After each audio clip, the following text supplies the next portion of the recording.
उतार लेते हैं दुनिया को यूं तो शीशे में, अकेले हो तो आईने से डरते हैं। जब रात कार में पिछली सीट पे आकर बैठी तो हाशिम साथ बराजमान उसका इंतजार कर रहा था। उसने मोबाइल थमाया और ड्राइव के आने का इंतजार किया, मगर जब वो बाहर खड़ा रहा तो वो हाशिम को देखे बिना बेतासुर सा बोली, उसको चलने का कहो Hashim. Mummy I am sorry. उसने जवाहरात के घुटने पर रखे अंगूठे से मजीन हाथ पे अपना हाथ रखा। फिक्रमंद निगाहें उसके चेहरे पर जमी थी। मैं इस बारे में बात नहीं करना चाहती। वो सामने देखते हुए आंखों पे स्याह ग्लासेस लगा रही थी। हम बहुत दफ़ा ये बात कर चुके हैं, मगर तुम आज भी अपने बाप के गुनाह मुझसे छुपाने की कोशिश करते हो। हालांकि तुम जानते हो कि मुझे उसकी बेटी के बारे में सब इल्म है। Mummy I am sorry. उसका दायां हाथ हनोज जवाहरात के घुटने हाथ पे था और उस लड़की की इतनी हिम्मत हो गई कि वो मेरे शहर मेरे घर पहुंच जाए, मगर तुमने मुझे खबरदार तक नहीं किया। मैं क्या कर लेती? तमाशा या ववेला क्या पहले भी कभी किया? तलकी से उसने सर झटका। तुम्हारे बाप को तो ये भी मालूम नहीं कि मैं उसकी बेटी के बारे में जानती हूँ।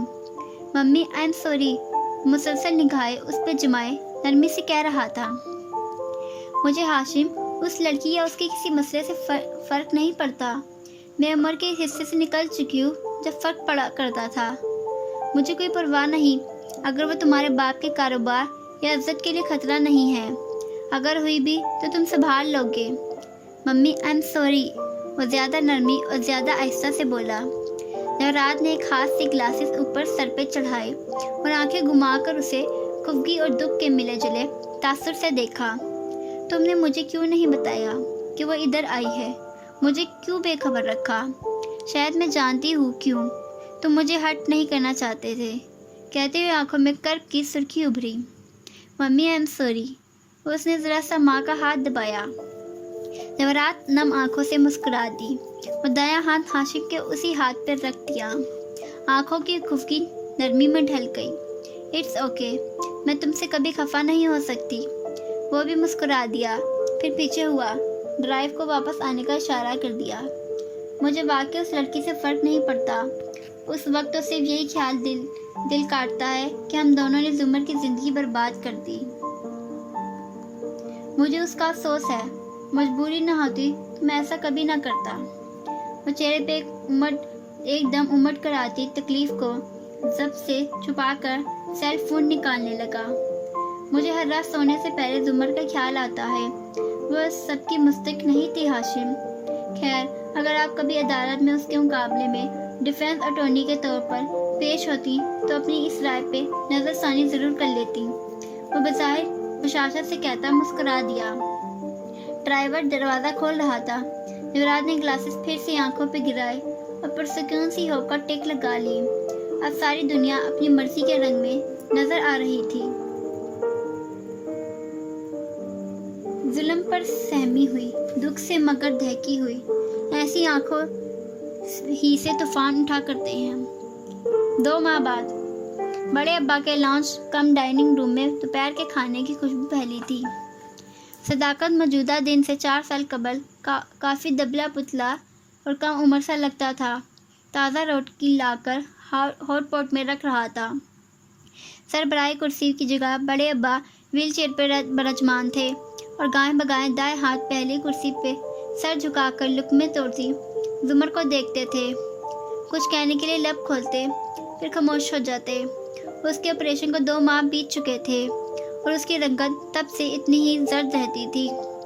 दफातन मेज़ पे रखा जुमर का मोबाइल थरथराया। उसने आहिस्ता से सर उठाकर उसे देखा।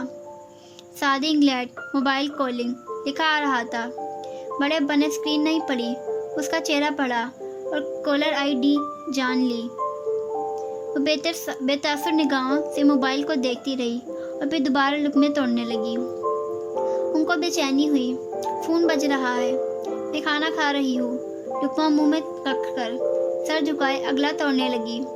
फ़ोन खामोश हो गया। ज़रा सा वक्फा और फिर बजने लगा। जुमर ने पानी का घूंट भरा और मोबाइल उठाकर कान से लगा लिया। हेलो, अस्सलाम वालेकुम जुमर। वो रुका। मुंह में कुछ होने के बायस आवाज़ ज़रा फ़र्क लगी थी। जुमर बोल रही है ना? जी जुमर। پھپھو بول رہی ہوں، سنجیدگی سے کہتے فون کان سے لگائے۔ وہ پانی گھوٹ گھوٹ پی رہی تھی، بری آنکھیں میز پہ رکھے گلدان پہ جمی تھی، چہرہ درد اور نکاح سے زیادہ لگتا تھا۔ بڑے ابا بس بے چینی سے اس کو دیکھ رہے تھے۔ اوکے، کیسی ہیں آپ زمر؟ وہ صبح سویرے کی نیلی اندھیرے میں ڈوبی سڑک پہ واک کرتے ہوئے موبائل کان سے لگائے کافی لگاؤ اور اشتیاق سے پوچھ رہا تھا۔ ٹھیک ہوں، تم کیسے ہو؟ میں بالکل ٹھیک ہوں۔ آپ کی درد کیسی ہے؟ وہ سڑک کنارے ایک جگہ کھڑا ہو گیا، کمر پہ ہاتھ رکھ کر کچھ محسوس کرنا چاہا۔ درد نہیں ہے، یا پھر اب احساس نہیں ہوتا؟ گلاس رکھ کر روٹی کا نوالا توڑنے لگی۔ نہیں، اتنی جلدی تو درد ختم نہیں ہوتا، وہ بے اختیار بول اٹھا۔ ابھی تو کچھ وقت مزید لگے گا نا رقم بھرنے میں، بہت سے کام آپ نہیں کر سکتی ہوں گی۔ ساتھ تیز بھاگ کر جوگنگ کرتے ایک لڑکے کو دیکھ کر وہ بے خود ساختہ بولا۔ اور آپ کیسی ہیں؟ اس کے سٹ خوش رویے پہ وہ بس اتنا پوچھ سکا۔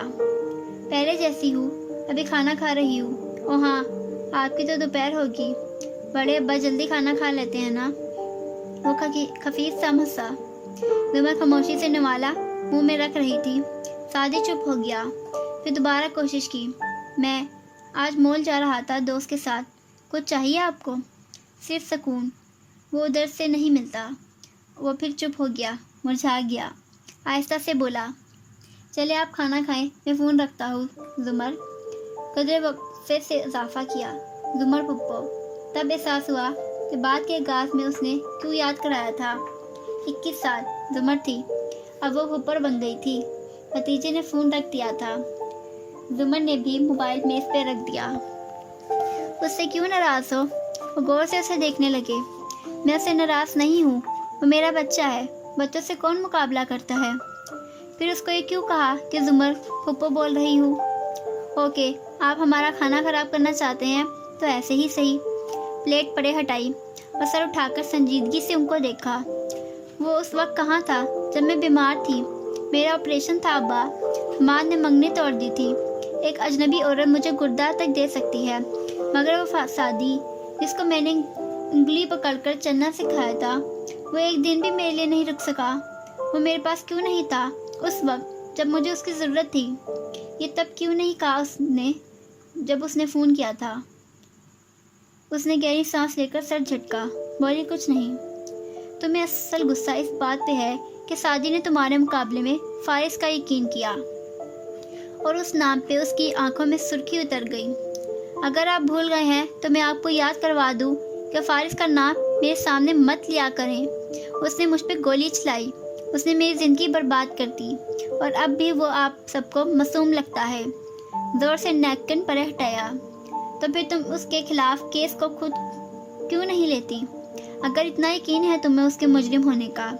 کیونکہ میں تکلیف میں ہوں اور میں اس تکلیف کو بڑھانا نہیں چاہتی۔ بیان دے دیا ہے، گواہی بھی دوں گی، مگر آگے سرکار جانے۔ اور فارس قاضی تلخی سے گویا پھٹے دل سے کہتی، اس نے آخر میں دکھ سے ابا کو دیکھا۔ اور کیونکہ میں اچھی طرح سمجھتی ہوں کہ ندرت بھابھی کیوں آپریشن کے دن سے آج تک مجھ سے ملنے نہیں آئیں، مجھے بار بار جھوٹا کلوائے جانے کا شوق نہیں ہے۔ موبائل اور پرس اٹھایا اور بڑبڑاتی اٹھ کھڑی ہوئی۔ بابا جی ساری عمر کہتے رہے کہ وہ نہیں رکھتا تعلق، تو میں کیوں رکھوں؟ سوچ سوچ کر ایک دم ہم تنہا ہو جائیں گے۔ میں تنہا ہو چکی ہوں، تھینک یو ابا۔ کاغذات سمیٹے، پرس کندھے پہ لٹکایا اور کرسی پیچھے دھکیلی۔ انہوں نے قدرے حیرت سے اسے دیکھا۔ شادی کی فیس جمع کروانی ہے، اور وہ ایک دم لاجواب سے ہو کر اسے دیکھنے لگے۔ مگر تم اس پہ غصہ تھی زمر؟ کیا مطلب؟ ہاں، مجھے اس پہ غصہ ہے، لیکن آپ نے کیا سمجھا تھا میں اس کی فیس جمع کروانا چھوڑ دوں گی؟ او ابا، کرا کر ناگواری سے ان کو دیکھا۔ وہ بچہ ہے، میں نہیں، اور چیزیں لیے باہر نکل گئی۔ بڑے ابا نے ایک نظر ادھورے کھانے پر ڈالی۔ یہ اگلے 4 سال تک کے اکثر ادھورے رہ جانے والے کھانوں کا آغاز تھا۔ کار میں بیٹھنے تک اس نے 1-2 مزید کال سنی جو آفس سے تھیں۔ اس کے بعد وہ ڈرائیونگ سیٹ پہ بیٹھی لب کاٹتے ہوئے پرسوچ نظروں سے سامنے دیکھتی رہی۔ چہرے پہ الجھن تھی۔ یہ کیسے ہو سکتا ہے؟ हाशिम को कैसे मिली मेरी गवाही की मालूमात? अचनबे से वो बड़बड़ाई। कुछ देर बैठी सोचती रही, फिर एकदम चौंकी। देखते यार मोबाइल को देखा, चेहरे पे ताज्जुब उभरा, फिर गुस्सा। हाशिम का नंबर मिलाकर फ़ोन कान से लगाया, लब सख्ती से बीच रखे थे। हेलो मैडम प्रोसिक्यूटर, मुझे कैसे याद किया इतने दिनों बाद? वो हमेशा की तरह खुशगवार सा बोला था। बहुत मुबारक हो, आपने नुमान अकरम पना अफजल काटियार वारी को यानी मेरे केस को ख़राब कर दिया। हाशिम, ओके, मैंने क्या किया है? मेरी सर्जरी से पहले आपने मुझसे मेरा फ़ोन लिया था फारिस की कॉल रिकॉर्ड वगैरह के लिए, मगर दर हकीकत आपने उसमें से मेरे गवाह का नंबर और पता निकाला, उसे ट्रेस किया, उसका पैसे या फेवर देकर मुंह बंद करवा दिया और गवाही बदल दी। Thank you so much Hashim. जब्त करते करते भी आवाज़ बुलंद हो गई। आपको लगता है कि आप अंदर ऑपरेशन टेबल पे जिंदगी और मौत की कशमकश में होंगी और मैं बाहर आपके फ़ोन का गलत इस्तेमाल कर रहा हूँगा। आप कह रहे हैं कि आपने मेरे फ़ोन से उसका नंबर नहीं लिया। नहीं, मैं कह रहा हूँ कि मैंने डॉक्टर्स के बाहर जाने और ऑपरेशन की कामयाबी की इत्तला मिलने के बाद आपका फ़ोन खोला था। वो मज़े से बोला था। आपकी इंसानी हमदर्दी। थक कर गहरी सांस ली, और जब आपने मुझे कहा था कि आपको मेरी बात पे यकीन है तो मुझे लगा कि आप बदल गए हैं, मगर नहीं, आप आज भी वैसे ही हैं। सो तो हो। सी यू इन कोर्ट। तब तक आप कोई नया गवाह तैयार करें। महफूज सा कहते हुए उसने कॉल बंद की और जुमर ने उफ करके झरझरी ली। अभी फ़ोन रखा ही था कि दोबारा बज उठा। नंबर देखकर जुमर के आईब्रो तन गए। नागवारी से उसने कॉल उठाई। जी एडवोकेट महमूद, मैडम आपसे एक मेरा जवाब ना में है। अपने क्लाइंट फारिक गाजी से कहिए कि बार बार मुझसे मुलाकात के लिए इसरार ना करें। आप सिर्फ एक दफ़ा उससे मिलकर तसल्ली से उसकी बात सुन लें, उसका पॉइंट ऑफ व्यू भी तो जानने की कोशिश करें। एक वकील की हैसियत से आपको केस के दोनों पहलू पर नज़र डालनी चाहिए। शायद आप भूल रहे हैं कि मैं इस केस की वकील नहीं हूँ, ना प्रोसिक्यूटर ना डिफेंडर। मैं इस केस की विक्टिम हूँ और विक्टिम के लिए कोई दूसरी साइड नहीं होती। ओके, लेकिन एक दफ़ा उसकी बात सुनने में क्या हर्ज है? वह नरमी से समझाने लगे। जुमर ने बात काट दी। मैं ज़रूर सुनती अगर वो कहता कि किसी ने उसे गन पॉइंट पर कॉल करवाई है, तब मैं उसका बेगुनाह भी तसव्वुर कर लेती, मगर जब वो सिरे से हर चीज़ से इनकारी है, जब वो मुझे झूठा कह रहा है, तो मैं क्यों सुनूं? मगर एक वकील की हैसियत से क्या वकील की रिश्त लगा रहे हैं आप? जब एक वकील की हैसियत से उसकी मन्नत की थी कि उसका केस लड़ूंगी और मुझे ना मारे, तब उसने सुनी थी मेरी बात। आइंदा मुझे फ़ोन मत कीजिएगा, और ठग से कॉल काट दी।